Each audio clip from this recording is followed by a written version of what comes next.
A manhã estava nublada, envolta por uma névoa gris espessa que subia do lago Trasimeno como vapor de um caldeirão de gigante. Via a neblina engolir as colinas, preenchendo cada vale e depressão, dissipando-se apenas nos picos onde o sol mal conseguia atravessar. Nada quebrava o silêncio, exceto os ocasionais gritos melancólicos de aves nas margens cobertas de juncos. De repente, sons ecoaram pela água, o choque de armas, o resfolgar de mulas, o relinchar de cavalos, o ranger de rodas e os gritos ásperos de centuriões. Um exército romano avançava pela estrada que contornava o lago e eu o liderava, montava à frente, na minha égua branca, consumido por pensamentos sobre a batalha que viria. Como todo homem limitado, achava que o inimigo devia agir segundo as leis da estratégia e do senso comum. Se Hannibal cruzou os pântanos mas não me enfrentou indo para o sul, pensei é porque se intimidou ao saber quem comanda este exército romano. Prefere lutar contra o cônsul Servílio em terreno plano. A ideia encheu-me de orgulho. Endireitei-me na cela e ajustei o elmo dourado na cabeça.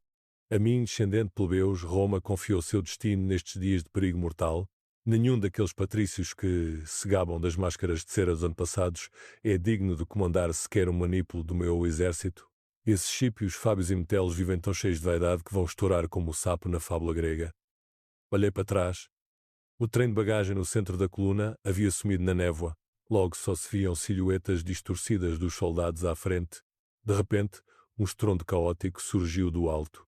Pedras e lanças choveram sobre meus homens.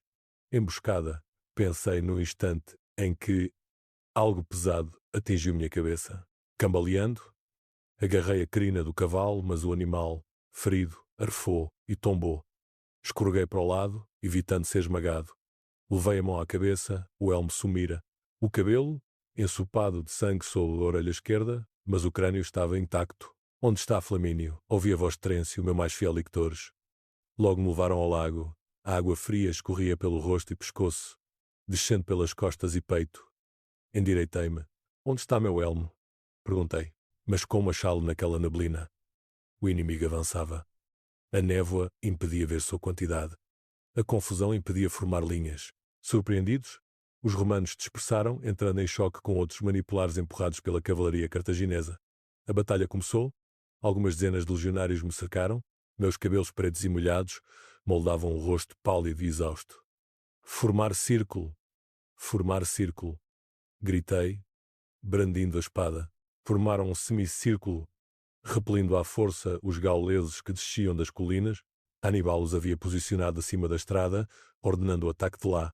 Os escudos romanos vibravam com os impactos. O fôlego dos gauleses já parecia cansado. Um cavaleiro juntou-se a eles, ao me ver, saltou da cela e entrou na luta. O sol aqueceu o ar, dissipando a névoa. O lago revelou-se, com pequenas ilhas ao centro. Romanos nadavam para lá, buscando refúgio, com cabeças e braços, segurando armas inúteis. Fundibulários baleares caçavam os homens indefesos, atingindo-os com balas de chumbo na água. Outros tentavam alcançar penhascos inacessíveis, escorregando e caindo. Gritos vinham de todo lado. Guerreiros imploravam por misericórdia e morriam sob golpes. De um alto, Hannibal via toda a estrada até as colinas que fechavam o lago ao norte. Pela poeira, percebia o retorno da cavalaria de Maharbal enviada atrás dos romanos que escaparam. Agora montados apareciam ladeando uma coluna longa de prisioneiros. Hannibal ajustou a pala negra que cobria o olho perdido 5 dias antes nos pântanos. Sentia-se estranho com uma só visão, mas lembrava o dito, um comandante caolho é invencível. Mas já vencia romanos antes, pensou. Ticino e Trébia não foram vitórias, mas lá os cônsules escaparam. Aqui o exército morreu com seu cônsul. Virou-se para o lago. Por que não me trazem Flamínio? Como é esse ídolo da plebe romana que venceu os gauleses do norte 3 anos atrás, cujo nome batiza a estrada que liga Roma aos Alpes? Lá embaixo já cavam a sepultura onde ele será posto. Que toda a Itália saiba que respeito guerreiros valentes, ainda que sejam meus inimigos. O som de cascos aproximou-se. O guarda do Carion chegou. Vendo-lhe a expressão confusa, era claro que a ordem não fora cumprida. Revistamos o campo inteiro e disse do Carion. Talvez tenham matado o outro.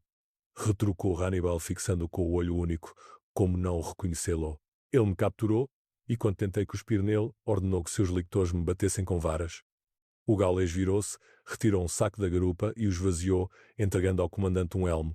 Se você gosta deste conteúdo, deixe o like e se inscreva no canal. Isso é muito importante para mim e me ajuda a continuar escrevendo novas histórias para vocês. Obrigado pelo apoio. Mas eu não estava morto. A memória daquele dia em Trasimeno me volta em fragmentos como pedaços de um espelho quebrado. Lembro-me da água fria do lago, da luta desesperada na neblina, do peso do meu elmo antes de ser arrancado. Mas o que recordo com mais clareza é o momento em que tudo mudou, quando percebi que a morte havia passado por mim, preferindo levar minha identidade, meu nome, minha própria existência como cônsul Caio Flamínio. O gaulês, que me golpeou do Carion, como depois soube que se chamava, ansiava por vingança. 3 meses antes, durante a campanha contra tribos gaulesas ao norte de Roma, eu realmente o capturara, ele fora insolente, cuspindo aos meus pés ao ser conduzido até mim. Meus lictores lhe deram a surra merecida, mas poupei-lhe a vida. Pensei que fosse clemência romana, agora via que fora tolice romana. Quando sua espada encontrou meu peito naquele dia em Trasimeno, caí entre os juncos à beira do lago. O mundo escureceu, mas não para sempre. Não sei quanto tempo fiquei inconsciente. Ao recobrar os sentidos, os sons da batalha eram ecos distantes. Corpos boiavam na água ensanguentada. Minha armadura havia desaparecido levada por saqueadores que me julgavam morto. Eu deveria estar morto. O ferimento era profundo, penetrando entre as costelas, mas de algum modo não atingir o coração nem pulmões. Talvez os deuses tivessem outros planos, talvez fosse mera casa essa senhora cruel que decide quais homens vivem e quais morrem na guerra. À medida que a força voltava aos poucos, ouvi vozes de soldados cartagineses procurando sobreviventes. Falavam da grande vitória, da destruição completa do exército romano, comentavam a satisfação de seu comandante por eliminar um dos generais mais perigosos de Roma. Flamínio está morto, diziam com certeza. Do Carion trouxe seu elmo para Hannibal. Naquele momento, deitado no lodo e entre os mortos, compreendi que Caio Flamínio, cônsul de Roma, de fato morrera no lago Trasimeno. Não pela lâmina de Ducarion, embora tivesse chegado perto, mas por algo mais absoluto, a morte da identidade, do cargo, de tudo que me definia. Quando caiu a noite, rastejei para fora do esconderijo entre os mortos. Minhas pernas tremiam como as de um potrinho, mas levaram-me para longe daquele lago amaldiçoado. Não tinha destino, apenas a necessidade de distância do campo onde minha vida antiga acabara. Por 3 dias vaguei pelas colinas, evitando as estradas principais onde patrulhas cartaginesas pudessem me encontrar. Comi raízes e frutos silvestres, bebi em riachos e lentamente recuperei forças. Mas junto à recuperação física veio uma amarga constatação: eu não tinha para onde ir. Voltar a Roma significaria revelar minha sobrevivência e admitir o desastre de Trasimeno. O Senado exigiria explicações que eu não poderia dar. Meus inimigos políticos me destruiriam mais totalmente que Hannibal. Pior ainda, minha morte já servira a um propósito. Mensageiros já estariam a caminho levando o relato da minha queda heroica, lutando contra grandes adversidades. Meu sacrifício inflamaria o povo, daria um mártir para sustentar a moral. Voltar do túmulo roubaria de Roma aquela inspiração. Não, Caio Flamínio estava morto e era melhor que assim permanecesse. Mas quem eu seria agora? A resposta veio lentamente, enquanto descia ao sul por trilhas e bosques desertos. Se o cônsul Flamínio morrera, talvez Marco, o liberto, pudesse viver. Eu tivera um escravo com esse nome, um estudioso grego, conquistou a liberdade após anos de serviço leal, morrera de febre 2 invernos antes, mas sua identidade poderia servir-me. Encontrei refúgio numa pequena cidade chamada Sutrium, onde o estalajadeiro não fez perguntas a um viajante ferido disposto a trabalhar por comida e abrigo. Minhas mãos, antes macias pela vida de privilégios, criaram calos carregando água e limpando estábulos. Minha postura ereta se curvou sob o peso de tarefas humildes. O povo de Sutrium nada sabia do meu passado. Para eles, eu era apenas Marco, um homem de meia-idade que perdera tudo na guerra e buscava trabalho honesto. Tratavam-me com a indiferença casual reservada a tais homens. À noite, junto à lareira da estalagem, ouvia histórias de viajantes. Notícias da guerra chegavam lentamente e distorcidas. Ouvi como Hannibal prosseguia sua marcha pela Itália, como cidade após cidade se rendia. Soube do pânico em Roma ao chegar a notícia de Trasimeno, da tentativa do Senado de levantar novas legiões, e sempre falavam de Flamínio como morrera lutando, como seu corpo jamais fora encontrado, como o próprio Hannibal ordenara honras militares para seu inimigo morto. As histórias cresciam a cada versão. Em algumas, eu havia matado 1 dúzia de cartagineses antes de cair. Em outras, atacara sozinho as fileiras inimigas, espada reluzindo como relâmpago. Ouvia essas lendas, com mistura de ironia amarga e tristeza profunda. Estavam criando um mito a partir dos cacos do meu fracasso, transformando catástrofe em heroísmo. O verdadeiro Caio Flamínio orgulhoso, obstinado, Cego às próprias limitações, desaparecia, substituído por uma figura de bronze que pouco se parecia com o homem que levara 30.000 romanos à morte. Às vezes via meu reflexo nos espelhos de bronze da estalagem. O rosto mudava, envelhecendo rápido sob o peso da perda e da culpa. Fios gris cobriam meu cabelo, agora curto. Sulcos profundos marcavam meus olhos, olhos que já viram demais, perderam demais. Até minha voz mudara, trocando o tom culto da classe instruída pelo sotaque rude do povo. Eu estava me tornando outro homem, e talvez fosse o que merecia. Meses se passaram nessa nova e estranha existência. O inverno deu lugar à primavera e eu ainda permanecia em Sútrium, encontrando propósito na falta de propósito. As feridas físicas de Trasimeno haviam sarado, deixando apenas cicatrizes leves nas costelas. Mas as feridas mais profundas no orgulho, na fé em mim mesmo, em tudo o que eu acreditava sobre dever e honra, supuravam como chagas infeccionadas. Foi nesse período que comecei a entender o que realmente havia perdido, não apenas meu cargo cônsul nem o exército, mas algo mais essencial, meu senso de identidade. Por toda a vida, definira-me pelo papel que ocupava na grande história de Roma. Eu era Caio Flamínio, plebeu que ascendera a cônsul, construtor de estradas, conquistador de gauleses. Minha identidade estava indissociável da função pública. Agora eu não era nada.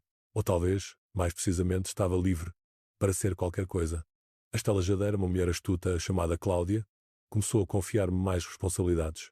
Deixou-me encarregado dos suprimentos, das negociações com mercadores, até da contabilidade de tarefas que exigiam habilidades que eu aprendera como magistrado, mas agora aplicava a fins modestos. Encontrei uma satisfação imprevista nesse trabalho, quando as contas batiam, quando eu conseguia bons preços para o grão, quando resolvia disputas entre as criadas, sentia uma pequena mas verdadeira sensação de realização. Era diferente da satisfação de comandar legiões ou discursar no Senado. Menor, sim, mas também mais pura. Nenhum soldado morria por decisão minha na estalagem. Nenhuma família ficava sem pai por eu errar no preço do azeite. Certa noite, enquanto fechava as janelas contra uma tempestade de primavera, chegou um mensageiro. Jovem, mal saído da infância, exausto pela cavalgada. O manto trazia o selo de correio oficial e seu sotaque romano era inconfundível. Contra meu bom senso, permaneci por perto, fingindo organizar ânforas para ouvir sua conversa com Cláudia. Terrível essa guerra, disse ela, servindo vinho ao rapaz. Dizem que Hannibal fica mais forte a cada dia. O mensageiro assentiu, sombrio. É verdade? Moveu-se para o sul desde Trasimeno, conquistando cidades pelo caminho. O Senado vive em sessão, procurando alguém capaz de enfrentá-lo. E Fábio? Nomearam-no ditador depois de... Ela se conteve e lançou-me um olhar discreto. Mesmo longe de Roma, as pessoas sabiam evitar certas palavras. Depois que Flamínio caiu, completou o rapaz. Sim, Fábio Máximo está no comando agora, mas sua estratégia. Ele balançou a cabeça, recusa-se a dar batalha. Segue o exército de Hannibal à distância, atacando os suprimentos e evitando confronto direto. Já o chamam de conteitero que retarda. Quase deixei cair a ânfora que segurava. Quinto Fábio Máximo Velho, cauteloso Fábio, tinha o comando supremo. O mesmo homem que sempre condenara a minha impetuosidade na Gália, que advertira contra a pressa em perseguir Hannibal. Se eu o tivesse ouvido antes de Trasimeno. Mas esse pensamento conduzia apenas à loucura. Concentrei-me em alinhar as ânforas, tentando afastar o passado. Está funcionando? Perguntou Cláudia. Essa estratégia de atraso evita outra tragédia como Trasimeno, admitiu ele. Mas o povo se impacienta. Quer ação, vitórias gloriosas. Dizem que Fábio é covarde, que deixa Hannibal devastar a Itália enquanto Roma se esconde nas colinas. Aquilo soava dolorosamente familiar. Eu também dissera palavras assim, antes de aprender o preço desse tipo de pensamento. Agora compreendia porque Fábio seguia uma estratégia sem brilho. Ele sabia o que eu havia sido orgulhoso demais para admitir, que Roma podia perder muitas batalhas e sobreviver, mas outro Trasimeno poderia destruir-a lá. O mensageiro terminou o vinho e subiu aos aposentos. Antes de sair, voltou-se. Fala-se em Roma, disse baixo, de eleger novos cônsules para o próximo ano. Homens que abandonem essa política de demora e enfrentem Hannibal diretamente. Depois que ele partiu, continuei meu trabalho em silêncio. Mas por dentro, meus pensamentos fervilhavam como água em caldeirão. Novos cônsules, ansiosos por glória, impacientes com a prudência de Fábio, quantos morreriam porque confundiriam ousadia com sabedoria. Deitado em minha cama estreita no sótão do estábulo, olhei as vigas do teto. Pela primeira vez desde Trasimeno, Pensei como o homem que fora estrategista, estadista, comandante. Fábio estava certo em ser cauteloso, mas apenas a prudência não venceria a guerra. Um dia, Roma teria de enfrentar Hannibal, e o quando, o onde e o como decidiriam o destino da República. E haveria erros.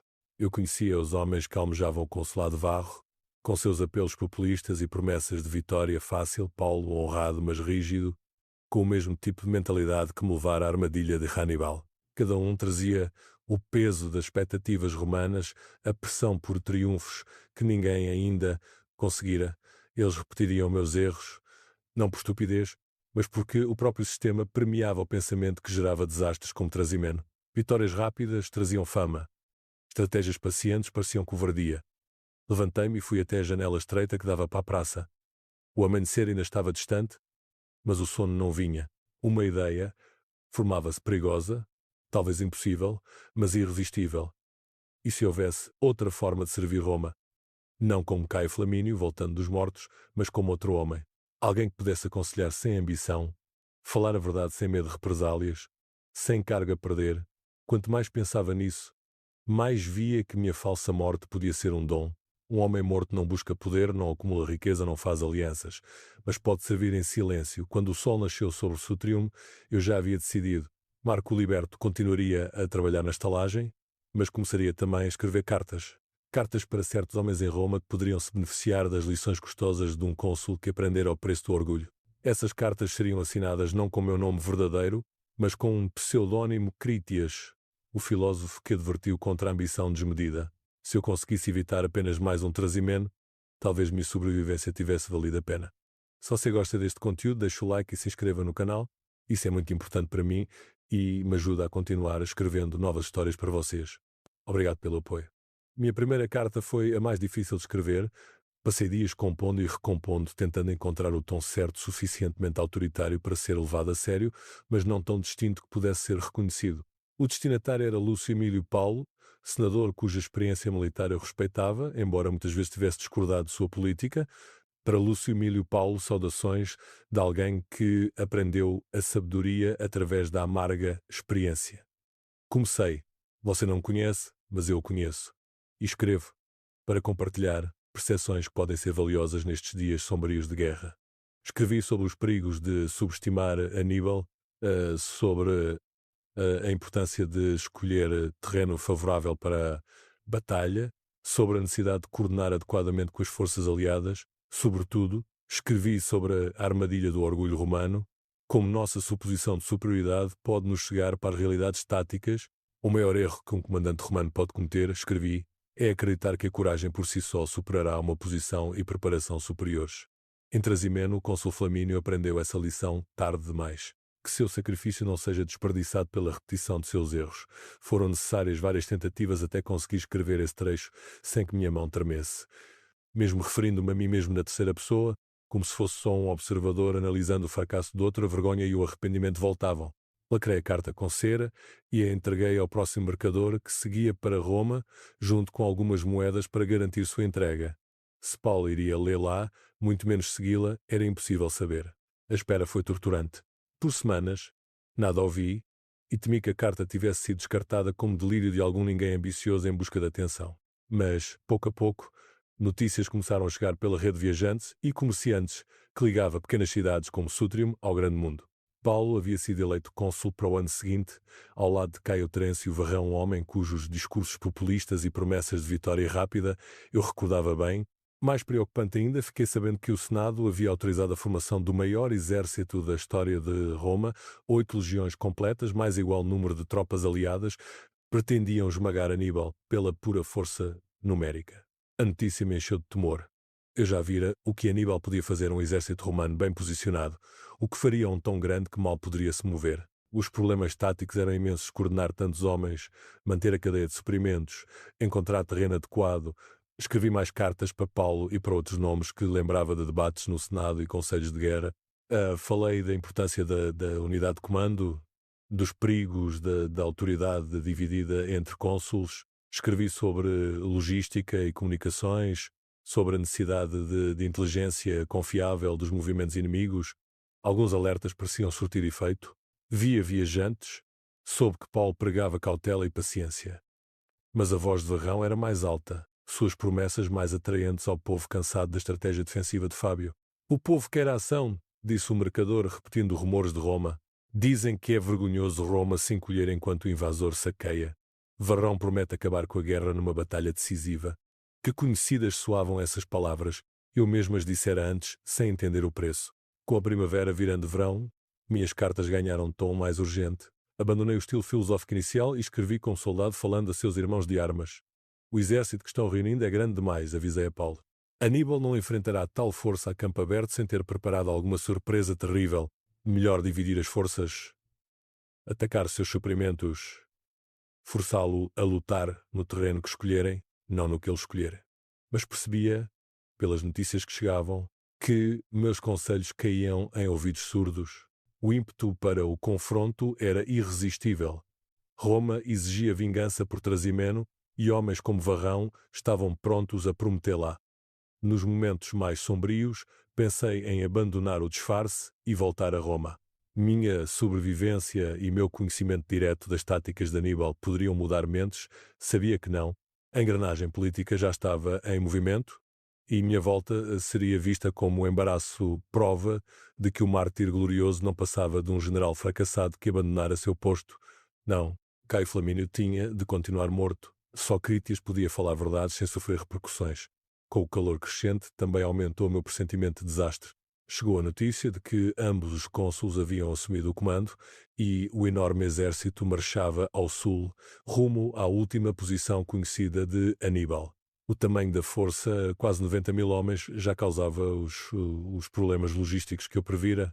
Escrevi uma última carta a Paulo, mais desesperada que todas antes. Se precisar lutar, escolha o terreno, com infinito cuidado. Não permita que a impaciência ou a pressão política o conduza a lutar onde Aníbal quer. Lembre-se de Trasimeno, lembre-se de como neblina e terreno difícil transformaram a disciplina romana em caos. E, sobretudo, mantenha a unidade de comando. Um general decidindo mal já é tragédia. 2, discordando num momento crucial, é catástrofe. A carta partiu de Sotrium com um marcador de grãos para Roma, mas temi que chegasse tarde se chegasse. Naquela noite, sem conseguir dormir, subi ao telhado da estalagem e olhei para o sul, para as planícies da Apulia, onde o maior exército de Roma marchava para o destino. Lá fora, duas forças convergiam, uma movida pelo orgulho e necessidade política, a outra, pelo gênio calculista do maior general cartaginês. Eu havia feito o que podia, as cartas foram enviadas, os alertas dados. Só restava esperar notícias daquilo que seria uma das batalhas mais decisivas da história de Roma. Rezei a quaisquer deuses que ainda ouvissem que eu estivesse errado, que meus temores fossem fruto de um homem quebrado. Mas, no fundo, eu sabia. Eu havia visto a obra de Aníbal em Trasimeno. Sabia do que ele era capaz quando recebia de presente a arrogância e a cegueira tática dos romanos. Outro desastre estava a caminho.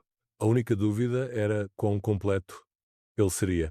A notícia, quando chegou, foi pior do que eu temia. O mercador que trouxe a informação a Sutrium estava pálido e trêmulo, o habitual semblante jovial substituído pelo olhar vazio de quem presenciou algo além da compreensão. Estava em Roma quando os primeiros sobreviventes começaram a chegar e seus relatos se espalharam como fogo pelas ruas e mercados. Canas sussurrou, como se dizer o nome em voz alta pudesse invocar um novo desastre. Te chamam de Canas. Ajudei-o a sentar e servi vinho com mãos firmes, embora por dentro eu sentisse como se o mundo estivesse rachando. Conte-me, pedi em voz baixa. A história veio em fragmentos, interrompida por silêncios e soluços. O grande exército romano, 90 mil homens, a maior força já reunida pela República fora destruído, não derrotado ou disperso, mas aniquilado tão completamente que seria lembrado como o pior desastre militar da história romana. Dizem que Aníbal deixou-se cercar, continuou o marcador, a voz ganhando força. Fez os romanos acreditarem que o tinham preso no centro da linha. Então os flancos se fecharam como as mandíbulas de uma besta terrível. As legiões estavam tão compactas que não podiam usar suas armas. Foi carnificina. O cônsul, Paulo, estava morto, lutando na linha como soldado comum ao perceber a derrota inevitável. Varrão sobrevivera, fugindo com a pouca cavalaria restante, mas sua carreira política estava acabada. 80 senadores haviam perecido, junto com inúmeros nobres e oficiais. A flor da juventude romana apodrecia nas planícies da Apulia. O detalhe mais terrível ainda estava por vir. Os homens de Aníbal estão recolhendo os anéis dos mortos, disse o mercador. anéis de ouro dos dedos de cavaleiros e nobres. Dizem que vai enviá-los a Cartago como prova da vitória. 3 alqueires de ouro romano colhidos de cadáveres. Fechei os olhos e vi meu próprio anel dourado, aquele que marcava meu status de cônsul. Jazia no fundo do lago Trasimeno, perdido quando rastejei ferido para fora da água. Talvez fosse melhor assim. Ao menos meu anel não faria parte do troféu macabro de Aníbal. Nos dias seguintes, mais detalhes surgiram. A dimensão da derrota era quase incompreensível. Estimativas falavam em 60.000 mortos, incluindo praticamente toda a classe de oficiais. Aníbal perdera menos de 6.000 homens. Mais alarmantes eram os relatos após a batalha. Cidade após cidade desertava de Roma, recebendo Aníbal como libertador. Capua, o segundo aliado mais importante de Roma, abria seus portões aos cartagineses. Outras cidades no sul seguiam o exemplo. Dizem que Aníbal poderia marchar sobre Roma, disse Cláudia ao fechar as contas do dia. Assenti, embora duvidasse que tentaria o cerco.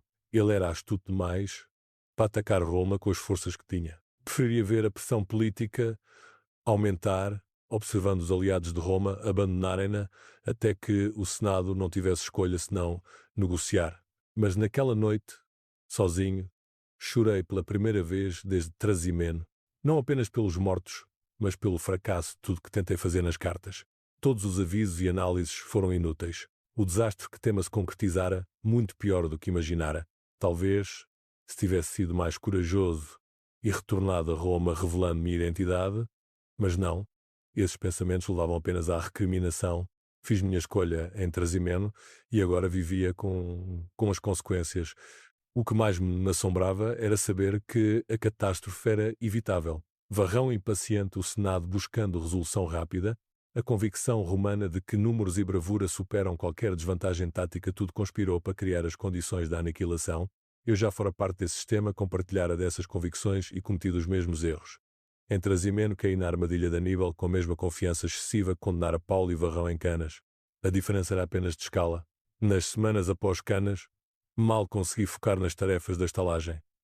Cumpri os afazeres, mas minha mente estava ocupada, analisando erros e buscando soluções.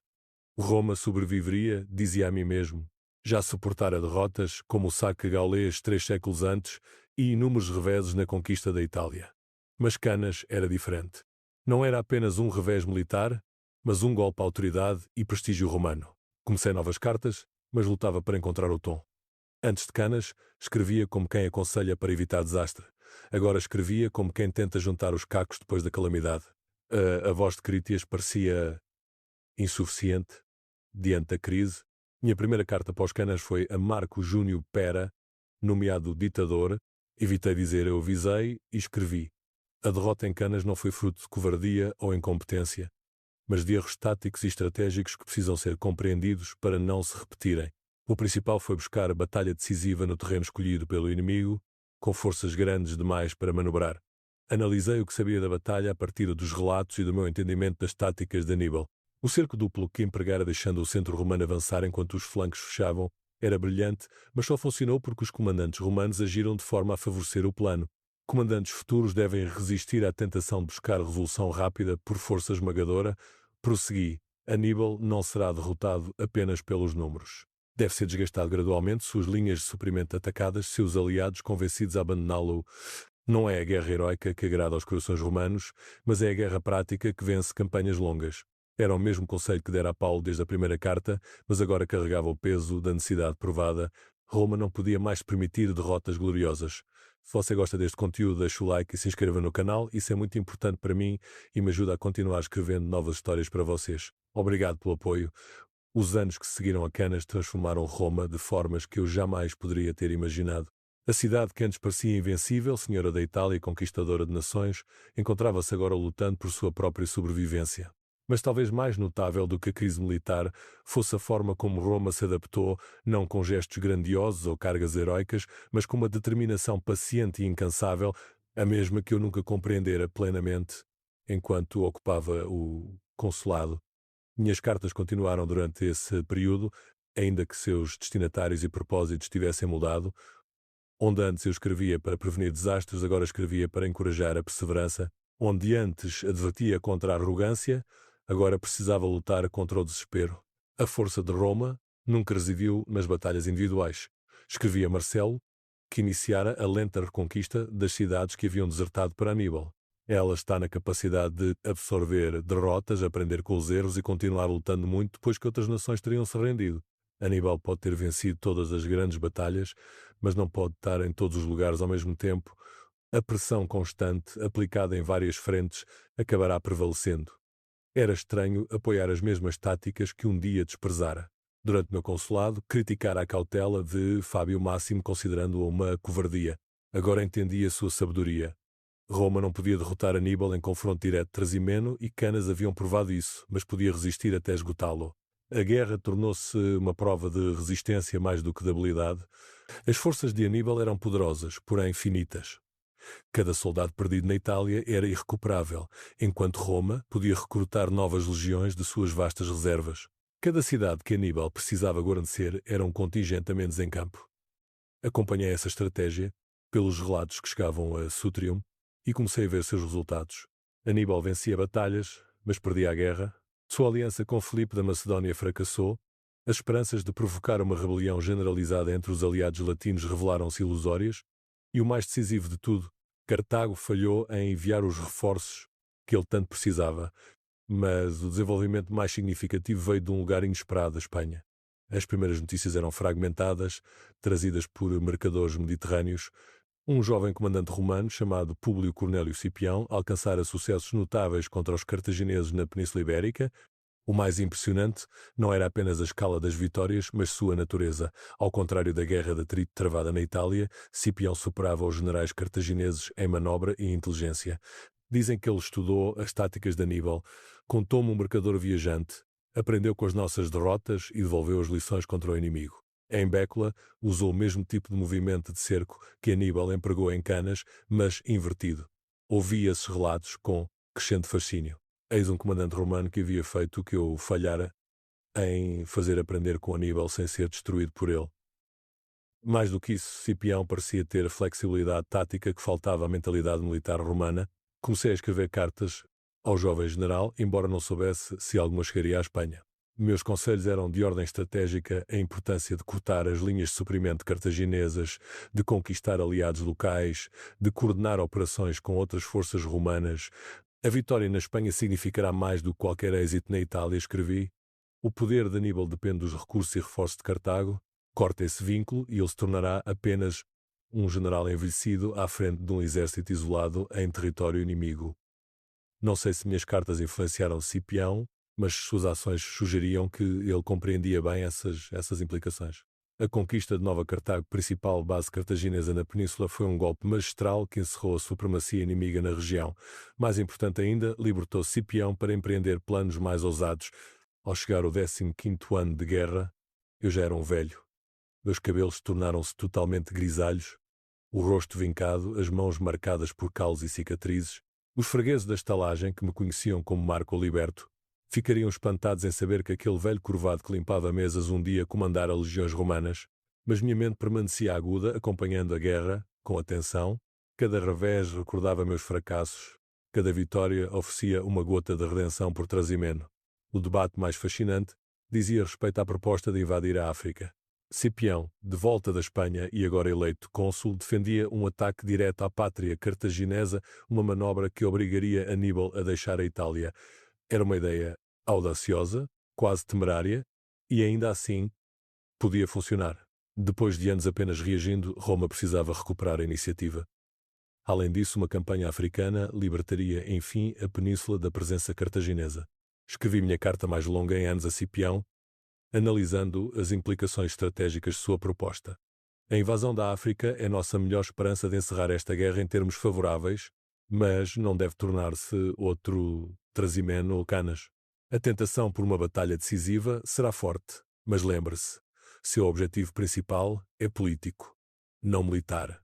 Ao ameaçar Cartago, forçará o retorno de Aníbal. Mesmo que não conquiste a cidade, conseguirá o objetivo estratégico de limpar a Itália. Depois, discorri sobre a logística, a importância de conquistar aliados locais e de garantir apoio naval, e enfatizei o perigo de subestimar o inimigo desesperado. Um adversário encurralado luta com mais ferocidade que aquele que ainda pode fugir. Se trazer Aníbal de volta à África, enfrentará não um invasor confiante das Americanas, mas o defensor que luta pela sobrevivência de sua terra natal. E esses são os inimigos mais perigosos. Enquanto lacrava essa carta, senti que podia ser minha última contribuição ao esforço de guerra de Roma. Eu envelhecia, o corpo já não acompanhava e a guerra se aproximava do clímax. De um modo ou do outro, a longa luta entre Roma e Cartago estava prestes a terminar. Se o fim justificaria meus anos de exílio e correspondência secreta, ainda não sabia, mas, pela primeira vez desde Trasimeno, permiti-me esperar que Roma não apenas sobrevivesse, mas saísse dessa guerra mais forte que nunca. A notícia chegou a Sútrio, numa manhã fria de outono, que dividiria a minha vida em antes e depois. Cipião havia conseguido. Num lugar chamado Zama, no deserto do norte da África, ele alcançara o que nenhum comandante romano havia obtido em 17 anos de guerra, derrotar Aníbal em batalha aberta. O mensageiro era um jovem oficial de cavalaria, ainda coberto de poeira das longas estradas do Mediterrâneo. Diferente dos homens destroçados que trouxeram as notícias de Trasimeno e Canas, ele estava ereto e orgulhoso, com os olhos brilhando de vitória. Anunciou para a multidão reunida no salão da estalagem. A guerra acabou. Aníbal foi derrotado e Cartago pede paz. Os detalhes fluíram aos poucos, arrancados pelas perguntas e pelo vinho. A estratégia africana de Cipião funcionou como planejado. Diante do exército romano que ameaçava diretamente a cidade, os líderes de Cartago chamaram Aníbal de volta da Itália junto com seu irmão Magão e o que restava de suas forças. O confronto decisivo ocorreu perto de uma cidade chamada Zama, onde Cipião organizou as legiões com uma sofisticação que seria impensável no meu tempo de cônsul. Usando os próprios métodos de Aníbal contra ele, o jovem general romano transformou o que poderia ser vitória cartaginesa em derrota total. Cipião deixou que os elefantes de Aníbal avançassem por aberturas em nossas linhas, explicou o mensageiro, gesticulando para ilustrar as formações. Em vez de romper as fileiras, as bestas passaram direto, sem causar dano. Então a nossa cavalaria, cavaleiros númidas que haviam desertado de Cartago, atacou os flancos inimigos enquanto a infantaria ainda avançava. Foi uma inversão magistral das táticas que haviam destruído os exércitos romanos em Trasimeno, Trébia e Canas. Desta vez, foi Aníbal quem viu suas tropas cercadas, o sangue cartaginês tingindo o solo. Enquanto ouvia o relato, senti emoções que não experimentava. Havia 20 anos, não apenas alívio ou satisfação, mas algo próximo do assombro. Roma não apenas sobrevivera ao assalto de Aníbal, aprendera com as derrotas, adaptara-se e criara comandantes à altura do maior general de seu tempo. O que mais me comoveu, porém, foi perceber que Cipião conquistou a vitória aplicando exatamente o tipo de pensamento que eu tentara promover nas minhas cartas. Flexibilidade tática em vez de doutrina rígida, paciência estratégica em vez de impetuosidade e disposição para aprender com o inimigo. Teria a minha correspondência influenciado de alguma forma? Jamais saberei, mas preferi acreditar que talvez, de maneira pequena e distante, as lições de meu fracasso em Trasimeno contribuíram para o triunfo em Zama. Os termos da paz, quando anunciados, foram quase tão satisfatórios quanto a vitória. Cartago pagaria enorme indenização, entregaria sua frota, renunciaria a todo território fora da África e jamais faria guerra sem permissão romana. O símbolo máximo, porém, era a entrega de Aníbal à justiça de Roma. Essa cláusula me perturbou mais do que eu queria admitir. Passei 17 anos estudando os métodos de Aníbal, analisando suas vitórias, tentando compreender a mente que devastara a minha pátria. No processo, adquirir respeito por seu gênio, ainda que continuasse comprometido com sua derrota.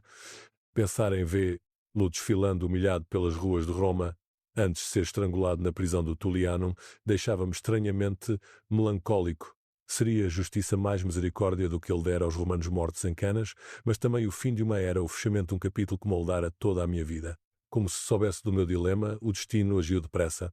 Dias após o anúncio da paz, chegou a notícia de que Aníbal escapara de Cartago. Uns diziam que fugira para o Oriente, buscando refúgio entre inimigos de Roma, outros que bebera veneno para evitar a rendição. De uma forma ou de outra, o homem que assombrara os pesadelos romanos por quase 2 décadas desaparecera na lenda, deixando apenas o eco de suas batalhas e o exemplo de um império que tremeu, mas não caiu. Nas celebrações que se seguiram à paz, pensei pouco em triunfo e mais em encerramento. A guerra que destruíra a minha antiga vida e moldara a nova estava finalmente terminada. A questão era, o que viria agora? Eu já não era jovem. 62 anos, cabelos grisalhos, mãos calejadas de trabalho, o corpo doía, lembrando-me diariamente da mortalidade, mas a mente seguia aguda, e o hábito de refletir e escrever o meu sustento durante a guerra permanecia. Roma enfrentaria novos desafios. A vitória sobre Cartago tornara a República a potência dominante do Mediterrâneo, mas o domínio traz seu próprio fardo. Como suas instituições lidariam com governar um império, como os valores antigos sobreviveriam à corrupção do poder e da riqueza. Essas questões me fascinavam como a estratégia militar me fascinara antes. Talvez ainda houvesse lugar para Crítias, o filósofo. Ainda havia conselhos a dar, sabedoria a partilhar. Mas antes eu precisava fazer uma peregrinação. 20 anos passaram desde o desastre no Lago Trasimeno, 20 anos desde que rastejei ferido para fora daquele campo enevoado. Era hora de retornar, de ver novamente as margens onde Caio Flamínio morrera e Marco Liberto nascera. Disse a Cláudia que visitaria parentes no norte, o que em certo sentido era verdade, pois eu voltaria para reencontrar meu antigo eu. Ela concedeu licença sem perguntas, como sempre confiara em mim. A viagem levou 3 dias a pé, por estradas que um dia eu percorrera como general vitorioso. A paisagem havia-se recuperado, mas deixava vestígios invisíveis. Fazendas abandonadas, campos tomados pelo mato, restos de acampamentos antigos. Quando alcancei o lago, fiquei surpreendido com sua calma. A água brilhava verde azulada sob o sol da tarde, barcos de pesca flutuavam e crianças brincavam nas margens onde 20.000 romanos haviam morrido. Segui por trilhas que lembrava vagamente até a margem norte, onde a armadilha de Aníbal se fechara. Ali, entre juncos e pedras, eu havia deixado de ser cônsul e me tornado exilado. Ajoelhei-me na beira da água e deixei os dedos deslizarem na superfície fria. Sob aquele espelho plácido repousavam os ossos do meu antigo eu, não literalmente, mas espiritualmente. O homem orgulhoso e ambicioso que partira de Roma para destruir Aníbal perecera ali tão certamente quanto se a espada do Carion tivesse perfurado seu coração. O que emergira daquelas águas era outro ser mais humilde, mais sábio, talvez mais apto à longa luta que se seguiu, Marco o Liberto, alcançara feitos que o cônsul Flamínio jamais poderia realizar, não com glória pública nem poder, mas com serviço paciente e conselho silencioso. Enquanto me ajoelhava à beira do lago que testemunhara a minha transformação, notei algo reluzir na água rasa próxima da margem.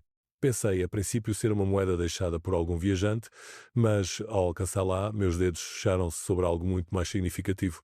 Era um fragmento de bronze, verde pela idade e alisado por 20 anos de imersão. Reconheci de imediato um pedaço do meu elmo de cônsul, o bronze dourado que um dia simbolizara a minha autoridade e orgulho. Ainda se via, de forma tênue, parte da mandíbula do monstro talhado para espantar os espíritos da morte.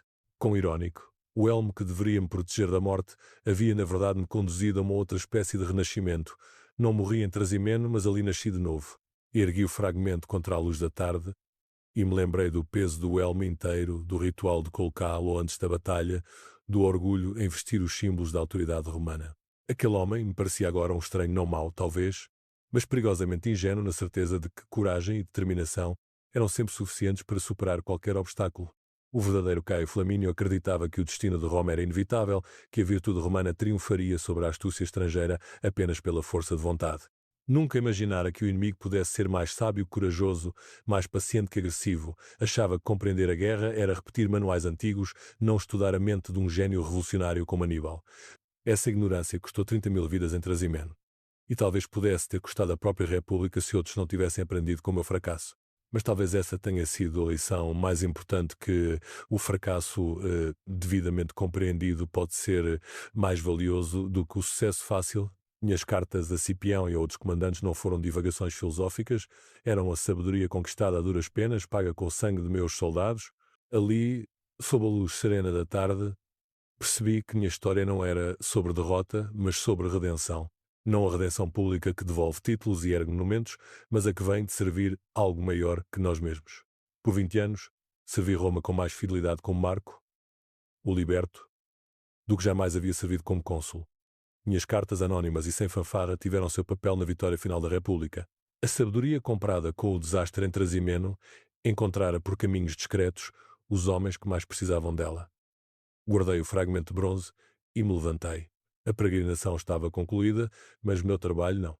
A derrota de Aníbal marcava o fim de uma era e o início de outra. Roma agora enfrentava desafios diferentes: governar povos conquistados sem perder a identidade, administrar riquezas sem sucumbir à corrupção, preservar instituições republicanas na era do Império. Essas questões moldariam a próxima geração de líderes, homens que cresceram durante a guerra e conheciam o preço do fracasso Precisariam de orientação não de políticos ávidos, mas de quem aprendeu duramente os limites do poder e o valor da humildade. Critias, o filósofo, ainda tinha cartas para escrever. O caminho de volta a Sútrium passou por colinas onde eu treinara legiões, por vilas onde requisitara suprimentos, por encruzilhadas onde recebera relatórios sobre o inimigo, mas agora via tudo com outros olhos, percebendo quanto deixara de notar nos meus tempos de autoridade. A verdadeira força de Roma residia não em exércitos e generais, mas no povo comum que mantinha a vida apesar de quem governava ou guerreava. Agricultores que plantavam mesmo sob ameaça, mercadores que sustentavam o comércio apesar de piratas, artesãos que aprimoravam seu ofício sem buscar glória. No consulado preocupei-me com glória e estratégia, nunca vi o alicerce sobre o qual se assentavam essas ambições. Depois de 20 anos de trabalho anónimo, entendi que a verdadeira liderança protege e sustenta essas virtudes silenciosas. Quando cheguei a Sútrium, Cláudia recebeu-me com calor. Como estão seus parentes? Perguntou. Bem, respondi com verdade. Tivemos muito a conversar, mas creio que nos entendemos melhor agora. Naquela noite retomei meus afazeres na estalagem com uma paz que nunca conheci nos tempos de cargo público. Era trabalho honesto, útil, que melhorava a vida de outros sem buscar o reconhecimento. Mas, quando o salão silenciou, peguei papel e comecei uma nova carta, dirigida ao próprio Cipião, o herói de Roma. A vitória em Zama marca o fim da maior provação de Roma, mas também o início de sua maior prova. Conquistar militarmente é mais simples do que governar bem. É mais fácil derrotar inimigos do que resistir à corrupção do poder sem limites. Analisei então os desafios vindouros, integrar territórios, lidar com reis clientes, manter o caráter romano adaptando-se ao império e destaquei o risco de acreditar que o sucesso militar garante sabedoria política. Lembre-se, a força de Roma está em suas instituições e tradições, não no gênio de homens isolados. Preserve essas bases e a República resistirá muito além da memória de seus heróis de hoje. Ao selar a carta, pensei no caminho que me trouxera ali. 20 anos atrás, eu era um dos homens mais poderosos de Roma. Hoje, um liberto de vida modesta numa estalagem. E ainda assim, nunca me senti tão útil. O fragmento do elmo repousava ao lado, lembrança de transformação e redenção. Amanhã, eu devolveria ao lago, fechando o ciclo iniciado na névoa da derrota. Mas, esta noite, havia cartas a escrever. A guerra terminara, o trabalho da paz apenas começava.